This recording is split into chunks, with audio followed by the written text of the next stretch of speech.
It's time for another episode of The Oil Stream with Dustin Nielsen and Tom Gazzola, presented by Popeye's Louisiana Kitchen.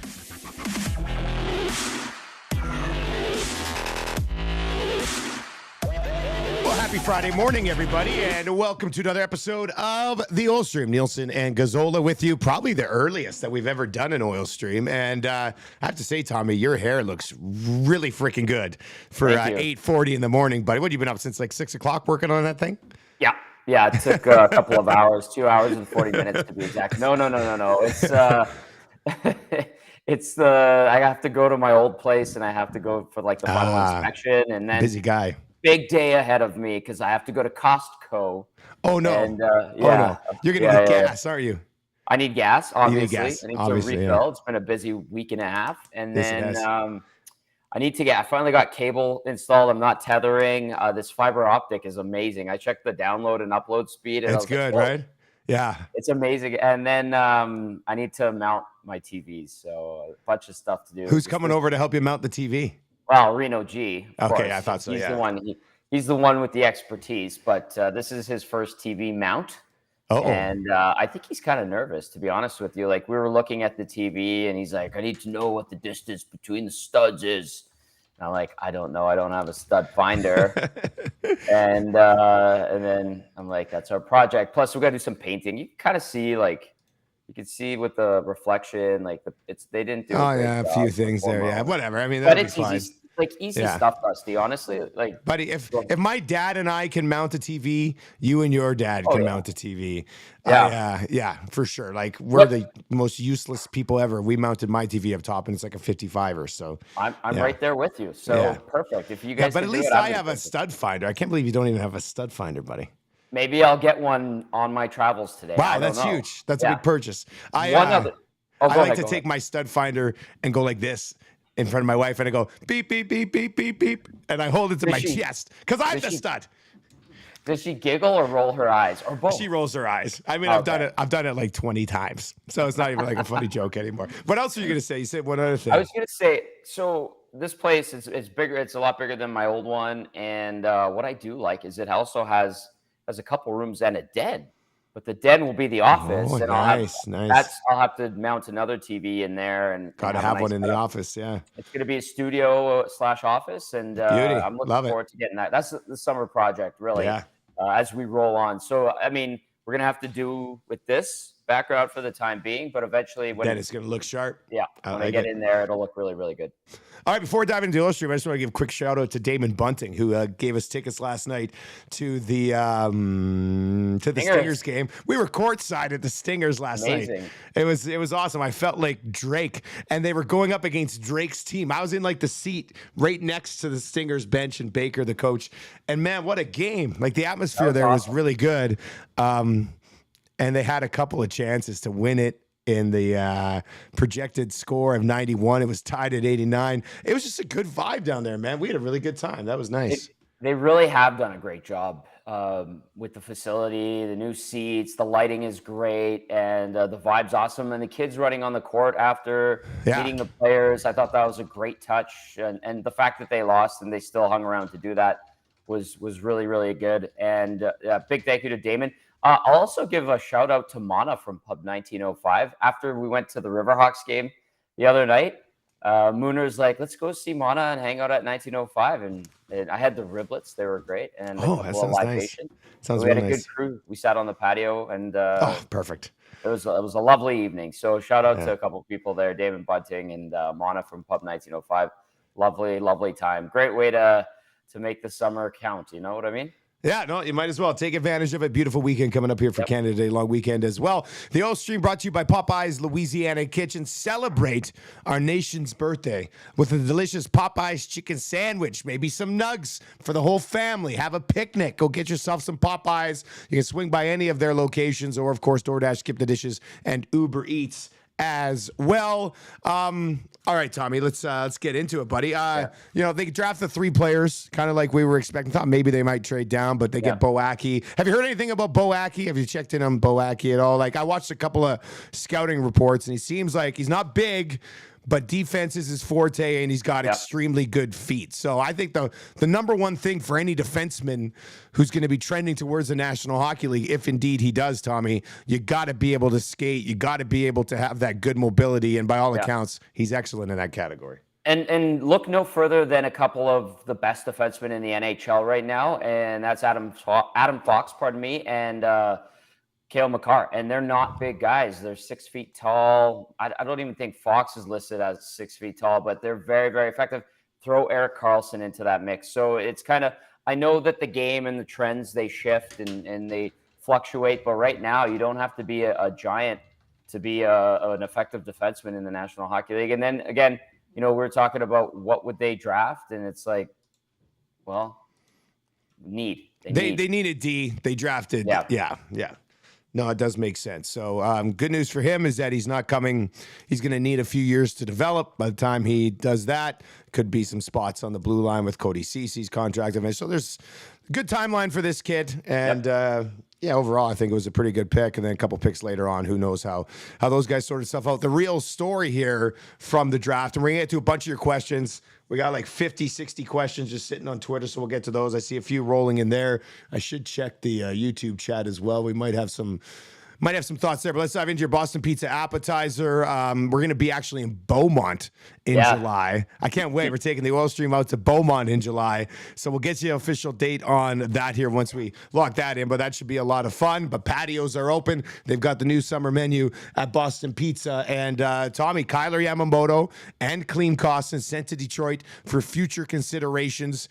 Did you think that's how it would end for Kyler Yamamoto?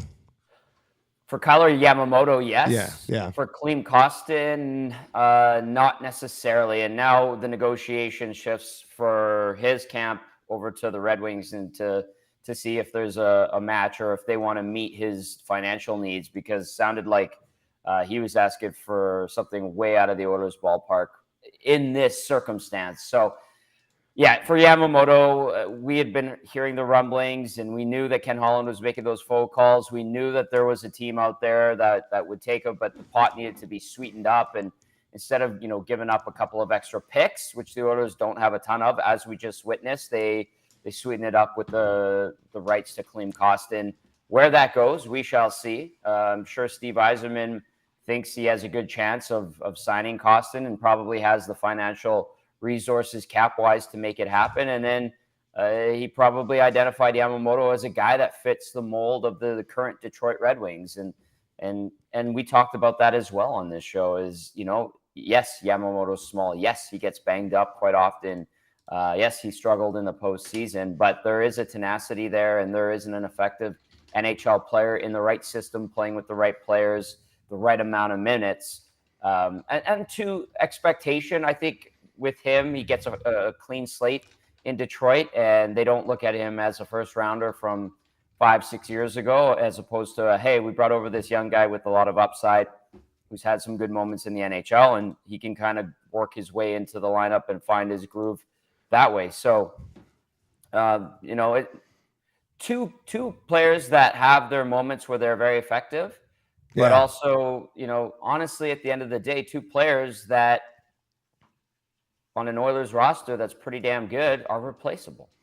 Well, the Yamamoto one, I mean, he got a ton of time in the top six because those guys liked playing with him, obviously. Mm-hmm. So what, like, is he just a cap casualty, or was he just a tweener for 3 years and they needed a different look in that spot on the right side?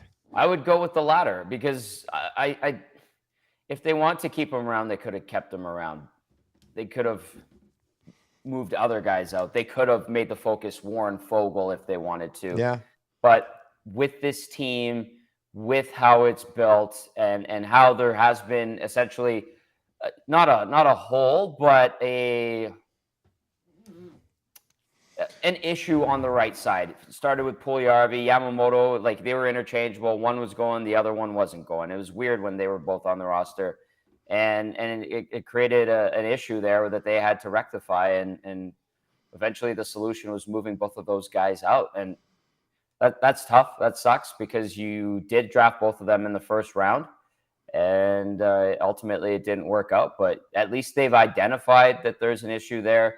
They have a plan in place, obviously, going forward to try to replace Yamamoto with someone more sturdy and someone that could probably put up equal amount of points, maybe even more.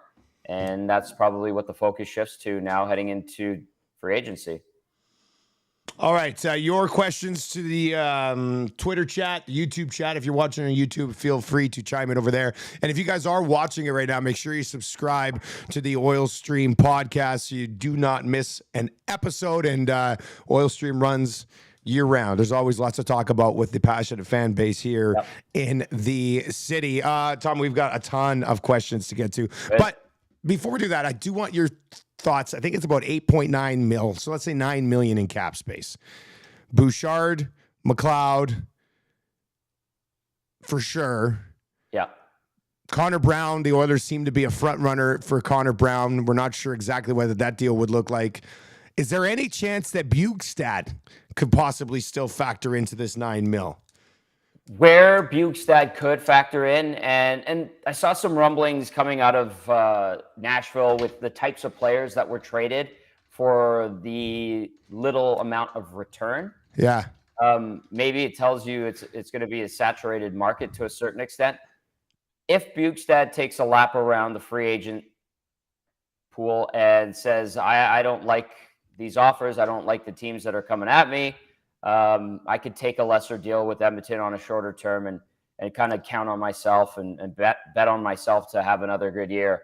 And then when money frees up, maybe he could stay or maybe they move on. Because if Bjugstad were hypothetically to come back to Edmonton, he's going to have a lot of opportunity. Yes, he is. To do what he did last year in his short amount of time with the Oilers. And so I think for him, I mean, he has to weigh his options. Obviously, he's not a young guy in the National Hockey League anymore. He's coming off a very strong season on a bad Arizona Coyotes team and then a very good Oilers team where he looked really, really solid and provided something that they were kind of missing. So I do think today I feel a little bit more, not confident, but a little bit more open to the idea or I think the chances are slightly better of him maybe, not liking the market and coming back, unless there's a team that he just wants to go to and it's going to go swing for the fences for him and give him a deal he can't refuse. I think the chances of him returning to Edmonton are slightly better today than they were going into the NHL draft. Yeah, I think so, man. And I really think they could use Bjugstad big time. Like, I think it's a really nice fit. So if they could get that done, I think it would be good for him. And I know it would be good for the Edmonton Oilers down in that bottom six. A big right shot guy who can take draws for you. Like, they don't have one of those. So you might want to try to keep that guy around. Let's dive into quickly here before we get to some of your questions. And if you are watching or I guess listening later on, it's going to be tough to ask a question on the podcast, but let's dive into inside the numbers for Cool Bet. Stay cool, bet responsibly. They've got a bunch of free agent prop bets setting over at Cool Bet, which I absolutely love. So coolbet.com, presenting sponsor of the Nielsen Media Cool Bet Network. Tommy, so the Oilers, by all accounts, front runners here for Connor Brown. They're kind of in the driver's seat right now on this. Do you think his AAV comes in over or under 2.25 mil? 2.25? Because I've seen reports that he might want 3, but I've also seen reports, I don't know if it was DNB, but somebody was saying like he might take, or maybe it was Chris Johnson, saying that he might take a lower deal to sign with the Oilers and maybe get some incentives in there. Yeah, that makes a lot of sense because he essentially missed all of last year. He was playing on a pretty weak Ottawa team before that, although he was a respectable player. He's got two 20-goal seasons. Yeah, exactly. So I don't know if he can command 3 to 3+. So I think, though, given his status in the league and he's established, obviously, injuries aside last year, I think he does get over 2.2, but I don't think the offer goes anywhere around 3. Instinctually, that's what I think. Just, again, the recent body of work and then, like you said, 2 20-goal seasons where he's not shooting the lights out. But he does fill a void. He meets a need. So I think the Oilers were willing to go over 2.2 for sure. But one of the reasons I think I'd like him is, I think everybody would just go, pencil him in with McDavid. They're buddies. But I think he's also a guy you could put on a really good third line too, right? Like he's got that going for him where Yamo might have been a bit of a tweener. I feel like Connor Brown can legitimately play a couple of spots reliably for you. And that mixes well with the way Jay Woodcroft, pardon me, not Todd McClellan. Jay Woodcroft utilizes his forwards, and it's a blender basically from the start of the game. So, if this is a guy that meets that need and then also is part of the flexibility of the lineup as it continues to evolve in game, then he could, start a game on the third line and then wind up on the first line by the second period. All right, let's dive into a bunch of questions today. And thank you very much for all the questions. This is awesome. It was mentioned in the Twitter chat and it's mentioned in the Twitter questions as well. Oilers should sign Ryan Reeves. Where do you come out of that one, Tommy? He was offered to them last year and the Oilers said no. Yeah, that's right. I'll start with that. That's right. I'll start with that. Yeah, because that's right. He was linked to them last year. Yeah. And I think even I was told that he was, and the Oilers said no. That's it, right? Same with Wayne Simmons, right? Like Simmons and Reeves and these guys were offered up and they didn't want him. Yeah, exactly. So I don't think the appetite for him would be there. And we looked at the Oilers now and we go, they're team tough. And I don't think a calendar year ago we could say the same thing. And matter of fact, the first couple of months of last season, we were mocking them for being weak. But now that's kind of changed where they're team tough. You got Desharnais in there now, and he doesn't consider himself a tough guy, but Dusty, he basically tore Arbor Jackey's shoulder out of its socket. And that guy was fighting everybody. So. And that guy's a beast. His brother got drafted by the Habs too, which is crazy. So, no, I don't think that the appetite for Reeves is there all of a sudden. With Tyler Bertuzzi going to free agency, would the Oilers be interested in him? That's impossible. They're not going to be able to fit him in. They can't even fit in most of their guys. But to answer the question, they'd be interested. Yeah, of course they would be. But yes, but just the cap money and Bertuzzi's probably looking for a great contract now that he's well established. And interesting though, Boston. I'm looking at Boston. I'm going, what's going on over there? They're taking an interesting route here, and they're a team that's going to look potentially quite a bit different next season.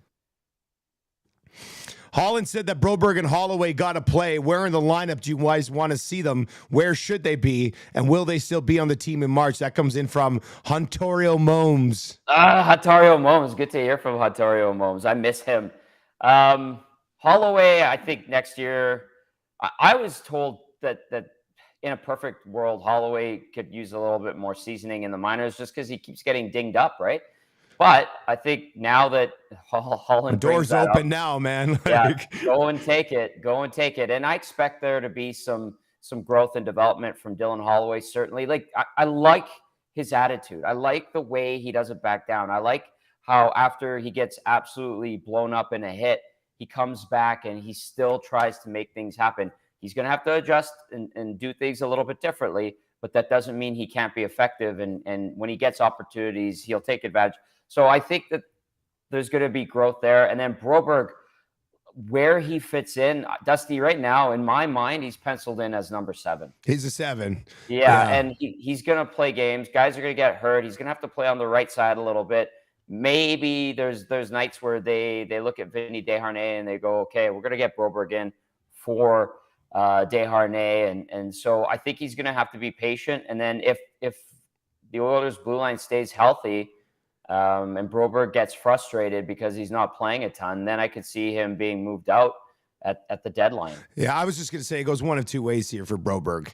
They try to get him some ice time, and he looks good, and he pops, and he ends up establishing himself in the top 6, or he doesn't, and he's moved for a piece of the deadline to help them take a run at the cup. I mean, There's zero room for him on the left side on the blue line right now. Yeah. Outside of being the 17th. I mean, the best thing that could happen for Broberg would be somebody get injured and he gets to play 40 straight games to prove if he could stick it right. So, but yes. And One more thing Holland said, like he talked about the addition of Kulak. He obviously Ekholm and Nurse are very much solidified in their positions. And if people were thinking, well, Kulak, just move.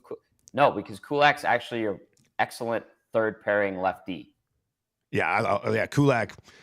There's no complaints with Kulak. Like you did pre and post game all year, and in the mornings, I don't think once we ever came on after the game and said, "Man, Kulak needs to be better." Like he's as steady as they come. Yep. He's important there. So, guys, with Yamamoto moved out, does anyone else get moved out to get more done?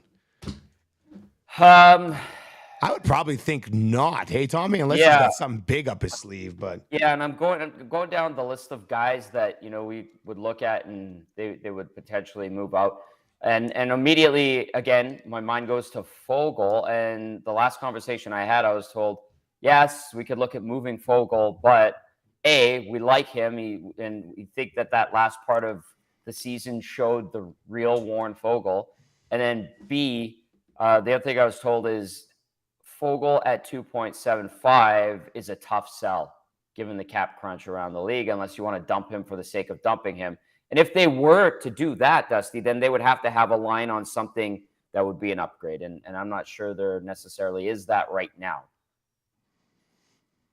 Guys, what's the realistic Bouchard cost? That's in from James today. Ken Holland said it's going to have to be Bridges for him and McLeod, right? So, yeah. Okay, I mean, Bouchard's going to cost them a shitload of money in a couple of years, but this is about a 2-year, 3-year window right now, right? So so they get that bridge deal done. Obviously, somewhere between 3.5 to 4, and then his big money is coming next, obviously. And I mean, he could be. I don't know if he's in the Nurse range, but he's. Depending on what kind of season he has this year. But if this guy drops back-to-back 70-point seasons, he's gonna get a pretty big ticket, right? Like, but they get it done. There's a few reasons why. His camp, he's represented by the same group as McDavid. They're very much always in contact with the Oilers brass, and there's a good rapport there. And they obviously really like him, so he knows it's kind of like McLeod last year. It's like, listen, you're gonna get paid. Just bear with us. We'll reward you after. And now with McLeod, I was told there's an expectation that it might go right to the 12th hour and it might go to arbitration and they'll have to get a deal done right before training camp again. That's very real in it being a possibility. All right, that's going to do it for today's episode of the Oil Stream. Save your questions. I know there's a bunch of them, and we've got an entire summer to dive into this stuff. Obviously, there'll be free agency coming up. We'll see. Maybe they land Connor Brown. Maybe they keep Bugstad. Maybe there's another former Red Wing that gets a cheap deal to try to come in here and prove himself to Ken Holland again. So, like Luke Glendening? Like, man, I remember 2 years ago, on the Smash Hit Nielsen show, we were basically planning like for Luke Glendening to be an Edmonton Oiler. Man, those are good times. The pre-Luke Glendening era was great. Yeah, that was great. Yeah. So what an effective centerman for the Dallas Stars. I'll say that. Yeah. Let's do a free agency prediction here, Tommy. What do you think when we're back early next week for the Oil Stream again? And we might drop some Oil Stream in 5. I'm heading out camping, but I'm going to at least bring a microphone with me. But are we talking they've added Connor Brown and then they're going to pick around the edges for the rest of free agency, or? I think that's the likeliest. We'll talk about modest additions to the bottom 6 because like I said, they have given contract offers to Janmark and Bugstad. And if those guys circle back, they're more than happy to have them return to the team as well. So it'll really depend on what the market's like. And Dusty, again, I'll reiterate for the first time probably ever, every player that was on that team last year in their exit meetings said they wanted to come back. So we might see 1 or 2 other players outside of a potential Connor Brown signing. And they would be guys that would, make up the bottom 6, modest additions. Let me ask you this, Tommy, before we wrap. I have another question. If they cost around the same, do you think Brown or Bugstad would be better for this team? I think the impact. I think I got to say Bukestad as a right shot center that you can move onto the wing in your top six if you need to. And Yeah, Brown's coming off a significant injury, man. Like, I think yeah, that's a no-brainer. I know people have this hard on for Brown, but Bukestad would be a pretty important piece, and he played well when he was here. yeah, and that's a very good point. I think the value is very close, but the fact that Bukestad's a centerman and you can bump him up and he penalty kills and just the fact that he's a legitimately monster human being, it goes a long way. But Connor Brown's a very effective player. They tried to get him last summer. Yeah, you're right. Maybe we're swept up in the excitement of that potential. And what's more important, filling a hole at center or a hole in the top six on the right side? I think it's center depth every time. I mean, that's how I've always kind of viewed it. So if they go with Connor Brown, we're going to be sitting here midway through the season going, man, this team needs a right shot center. So I think I'd rather put the resources towards Nick Bukestad, to be honest with you, and tell Connor Brown, hey, you want to play with Connor McDavid? Here's $1.5 million. We'll see what happens if it works out. So I don't think How that's did the Corey craziest Perry one. get $4 million, by the way? Speaking of money, like where it's at right now. $4 million for Corey Yeah, that Perry? seems like one of those sketchy deals where Yeah. you go play like junior hockey and they give you a really cushy job on the side. Like it just doesn't, that just doesn't make any sense. Like if you were an Edmonton Eskimo in the 80s, but you were also an Atco employee, something like that. Yeah. Oh, there's lots of ways to make money, man. That's for sure. All right. Thanks everybody who's been like, hey, it's been nice having you guys in the morning. I'll just say, stay patient, my friends. Stay patient. Tommy, you have a good Canada Day long weekend, buddy. I'm really looking forward to going camping, which I never thought I would say, but I mean, I'm staying in a cabin, so it's not really camping. You're glamping, buddy. You are glamping. You're not camping. You're glamping. Okay, good. I like that. I never heard that term before. Oh, it's glamorous, baby. I'm a big time glamper. That's what I am. All right, buddy, get us out of here, man. All right. Have a great long weekend. Thanks for tuning in. Like, share, subscribe, smash the thumbs up button. We're going big on YouTube, so make sure you do subscribe and have a fantastic Canada Day long weekend, everyone. Ciao for now.